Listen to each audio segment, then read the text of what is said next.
General صاحب، فوج کے اندر جو احتساب کا نظام ہے اسی سے متعلق میرا سوال ہے. کچھ دنوں پہلے اسی حوالے سے ایک خبر جاری ہوئی، آئی ایس پی آر سے آئی. ہمیں پتہ چلا کہ فوج کے ایک سابق افسر کا کورٹ مارشل ہوا ہے.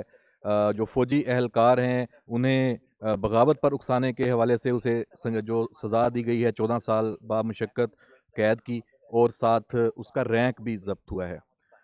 تو یہ بہت سخت ایک لیول ہے سزا کا، کورٹ مارشل ہونا. اس کی اگر کچھ تفصیلات کے کون سے ایسے الزامات ہیں جو ثابت ہوئے ہیں جن کی بنا پر یہ سزا ہوئی ہے، ساتھ ہی سے جڑی ایک بات کہ یہ بھی بیرون ملک ہے جس کو سزا ہوئی ہے، اکبر حسین، اور اس کے علاوہ اور بھی 2-3 کیسز ہیں جو جن کا کورٹ مارشل ہوا تھا، وہ بھی باہر بیٹھے ہیں. عادل راجہ ہے، حیدر مہدی ہے اور دیگر. اور آپ نے پچھلی جو پریس کانفرنس ہے اس میں ڈیجیٹل دہشت گردی کی بھی بات کی تھی، اور ان سب پہ اس سے جڑے الزامات بھی ہیں کہ وہاں بیٹھ کے وہ اس میں بھی ملوث ہیں. تو سر، میرا دوسرا سوال اس میں یہ ہے کہ ان سزاؤں پہ عمل درآمد کیسے ہوگا؟ یہ لوگ تو کورٹ مارشل کے بعد بھی مزے کر رہے ہیں.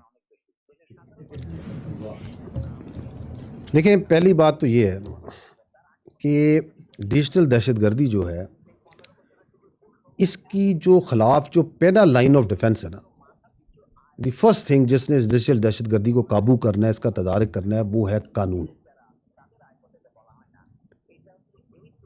ٹھیک ہے.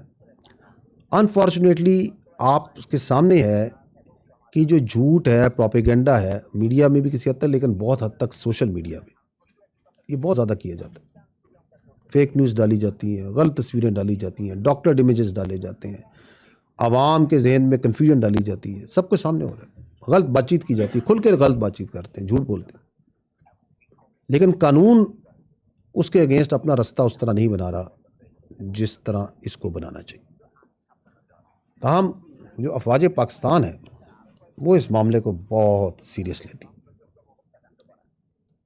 اس لیے جو بھی شخص، چاہے وہ ملک میں ہو چاہے وہ ملک سے باہر ہو، کسی رتبے پہ ہو، کسی عہدے پہ ہو، وہی اس کا مقام، اگر وہ افواج پاکستان کے خلاف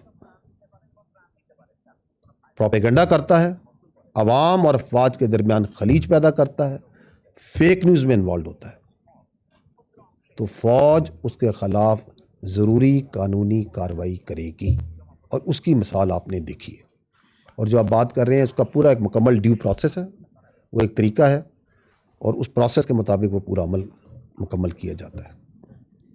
اور یہ جو ڈیجیٹل دہشت گرد باہر بیٹھ کے بات چیت کرتے ہیں، میں ان کو بدقسمت ہی کہوں گا، کیونکہ یہ وہ بدقسمت بے ضمیر لوگ ہیں جو چند پیسوں کی خاطر اپنی ریاست، اپنے اداروں اور اپنے عوام کے خلاف پروپیگنڈا کرتے ہیں.